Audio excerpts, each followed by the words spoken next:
Hi అండి. అందరికీ నమస్తే. నేను మీ గీత. 'నీ తనువు నాదే చెలి' పార్ట్ 6. ఇదమ్మా జరిగింది అని చెప్పడం ఆపారు శ్రీధర్ గారు. అంతా విన్న వైదేహి తన తల్లిదండ్రుల మీదనే పెడతాడా అని సామ్రాట్ మీద ఇంకా ద్వేషం పెరగగా అతని నుండి ఎలా తప్పించుకోవాలని ఆలోచిస్తూ ఉంది. సరిగ్గా అదే సమయంలో వైదేహి ఇంటి నుండి బయలుదేరి తన ఇంటికి వచ్చిన సామ్రాట్ హాల్లో తన కోసమే ఎదురు చూస్తున్న తన తల్లి కాని తల్లి మరియు ప్రియమైన చెల్లిని ఏమాత్రం పట్టించుకోకుండా విసురుగా తన గదికి వెళ్ళిపోయాడు.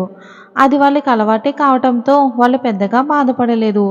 తన గదికి వచ్చిన సామ్రాట్ నేరుగా తన కబోర్డ్లో ఉన్న స్కాచ్ బాటిల్ తీసి అదే గదిలో ఉన్న ఇంకో గదిలోకి వెళ్ళాడు. ఆ గదంతా చీకటిగా ఉంది. కేవలం ఒక గోడ రకరకాలుగా రంగురంగులతో ఉన్న వైదేహి ఫోటోలతో నిండిపోయి ఉంది.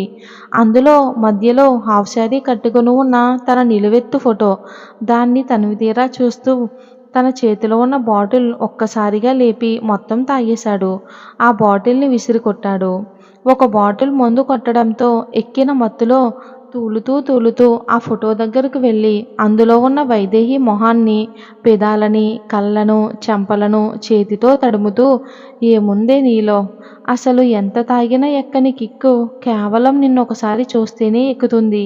లాభం లేదు. ఇంకా ఎక్కువ రోజులు నీకు దూరంగా ఉండలేను. కుదిరినంత త్వరగా నిన్ను నేను పెళ్లి చేసుకుని నా దగ్గరకు తీసుకురావాలి. ఆ తర్వాత ప్రతిరోజు మన సంగమం జరగాలి.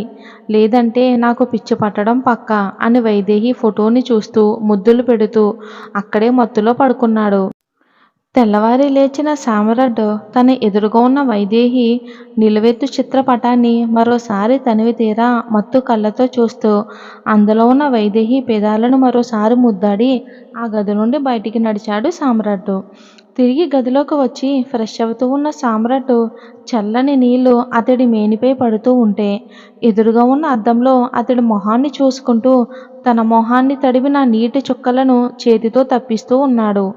ఆ అద్దంలో అతడికి సామ్రాట్ స్వరూపం బదులు వైదేహి రూపమే కనబడుతూ ఉండడంతో తన మెదడుని ఇంతగా ఆక్రమించిన వైదేహి ఆలోచనలకు కోపం రాగా ఎదురుగా ఉన్న అద్దాన్ని ఒక గుద్దు గుద్దాడు.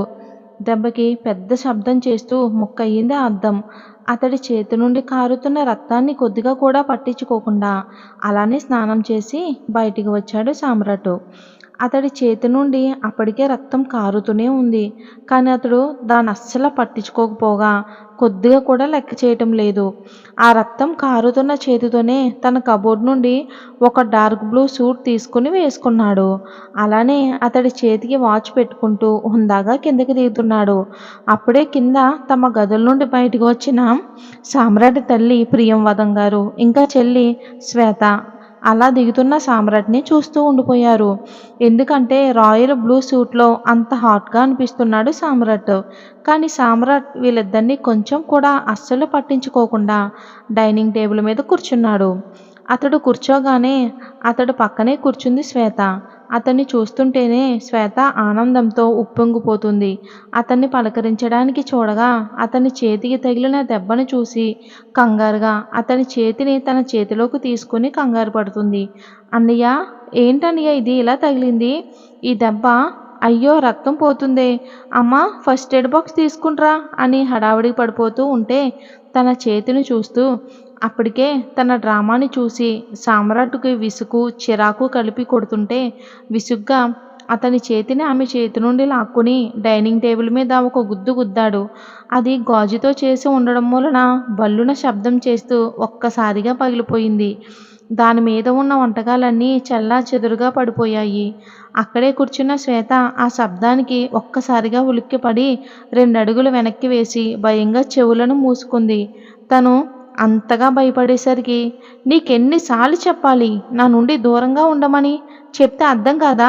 ఇంకోసారి ఇలా నా మీద అతి ప్రేమ వలకబోయాలని చూస్తే ఈ ఇంటి నుండి గెంటేసే ముందు ఒక్కసారి కూడా ఆలోచించను అని ప్రియంవద వైపు తిరిగి, ఇక నువ్వు నీ కూతుర్ని అదుపులో పెట్టుకుంటే నీకే మంచిది. లేదంటే నీకు మళ్ళీ సేమ్ వార్నింగ్ ఇవ్వాల్సిన అవసరం లేదనుకుంటా అని వెనక్కి తిరిగి పైకి వెళ్తూ ఉండగా ప్రియంవద ఎలానో అలా గొంతు పెగల్చుకుని, ఎందుకు సామ్రాట్ అలా మాట్లాడుతున్నావు? నీ సొంత తల్లి చెల్లితో అలా మాట్లాడొచ్చా అని అడిగింది. ఇంకా ఆ మాటకి సామ్రాట్‌కి చాలా కోపం వచ్చింది. సరుక్కున వెనక్కి తిరిగిన సామ్రాట్ ఒక్కసారిగా వీళ్ళ దగ్గరికి వచ్చి, "ఏంటి? నువ్వు నా తల్లివా? ఎర్రటి నిప్పులు కక్కే కళ్ళతో చూస్తూ నీకెన్ని సార్లు చెప్పాలి మీ ఇద్దరికీ? ఇక నువ్వు నా తల్లివి కాదు. ఇది నా చెల్లి కాదు. నువ్వు కేవలం నా తండ్రికి రెండో భార్యవి మాత్రమే. అది నీ కూతురు. ఆ మనిషి చచ్చే ముందు మీ బాధ్యత నాకు అప్పచెప్పాడు. ఆ ఒక్క కారణంతోనే మీరింకా నా ఇంట్లో ఉంటున్నారు. లేకపోతే మిమ్మల్ని ఎప్పుడో ఇంట్లో నుండి గెంటేసేవాడిని. మిమ్మల్ని ఉండనిస్తున్నాను కదా అని నా విషయాల్లో జోక్యం చేసుకోవాలి అని ప్రయత్నిస్తే మీ ప్రాణాలకే మంచిది కాదు చెప్తున్నా" అని వాళ్ళిద్దరినీ తీవ్రంగా ఒక్క చూపు చూసి అక్కడి నుండి పైకి వెళ్తుండగా వినిపించింది అతడికో స్వరం.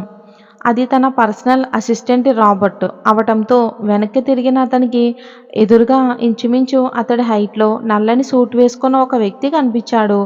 అతడెవరో ఒక మధ్య వయసున్న వ్యక్తి. రెండు చేతులు వెనక్కి మడిచి అతడు గింజుకుంటున్నా కూడా వదలకుండా గట్టిగా పట్టుకుని ఉన్నాడు అతను ఆ వ్యక్తిని. రాబర్ట్ బాస్ అని పిలవటంతో ఆ పిలుపు విన్న సామ్రాట్ అతన్ని చూస్తూ, "Robert, book tickets to Mumbai right now." "Yes boss" అని సామ్రాట్ చెప్పిన పని చేయటానికి అక్కడి నుండి వెంటనే వెళ్ళిపోయాడు.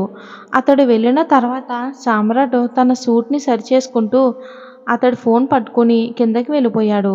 వెళ్తున్న అతన్నే తడితేరిన కన్నులతో చూస్తూ, "బాస్, వీడే ఆ వెంకటేశ్వరరావు. మన డ్రగ్స్ డీల్స్ గురించి పోలీసులకు లీక్ చేసింది వీడే బాస్." అంతే. ఆ మాట విన్న వెంటనే సామ్రాట్ అతని జేబులో నుండి గన్ని బయటికి తీసి ఒక్కసారిగా ఆ వ్యక్తి తలలో షూట్ చేశాడు. బుల్లెట్ నేరుగా అతడి తలలోకి దిగటంతో అతడు అక్కడికక్కడే చనిపోయి కింద పడిపోయాడు. అతడి రక్తం బొట్లు బొట్లుగా రాబర్ట్ మొహమంతా చిందించింది.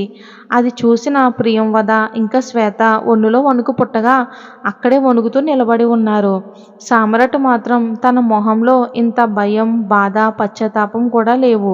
చనిపోయిన వ్యక్తిని చూస్తూ ఈ సామ్రాట్‌కి ఎదురు తిరగాలన్న ఆలోచన వచ్చినా అదే వాడి ఆఖరి ఆలోచన అవ్వాలి. నన్ను మోసం చెయ్యాలని చూస్తే వాడు చావును చూసి కూడా చావు భయపడాలి అని రాబర్ట్‌ని చూస్తూ, "బాడీని క్లీన్ చేయించు. ఇంకా పోలీసులకి 1,00,000 ఇచ్చి మ్యాటర్ బయటికి రాకుండా చూసుకో" అని పైకి వెళ్ళిపోయాడు.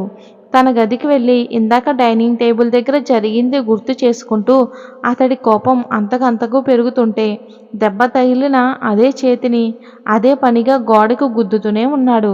అతడి చేతి నుండి రక్తం ఏరులై పారుతూ ఆ గోడంతా అతడి చేతి రక్తంతో తడిచిపోయినా కూడా అతడి కోపం ఏమాత్రం తగ్గటం లేదు.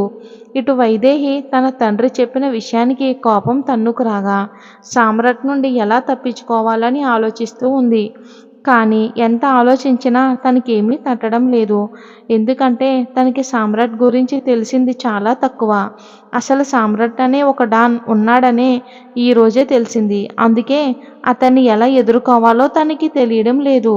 అతన్ని ఎదుర్కోవాలి అంటే ముందు అతడి గురించి తెలుసుకోవాలి అని గట్టిగా నిర్ణయించుకుంది. తన తల్లి తండ్రులను ఎలానో అలా బుజ్జగించి వాళ్ళ చేత అన్నం తినిపించి తను కూడా తిని వాళ్ళు పడుకున్నాక తను కూడా నిద్రపోయింది. మరి వచ్చే భాగంలో ఏం జరిగిందో చూద్దాం. సామ్రాట్ వైదేహిని ఎలా బలవంతంగా పెళ్లి చేసుకున్నాడు అనేది కూడా వచ్చే భాగాలలో చూద్దాం. దయచేసి స్టోరీ నచ్చితే లైక్ చేసి మన ఛానల్ని సబ్స్క్రైబ్ చేసుకోండి.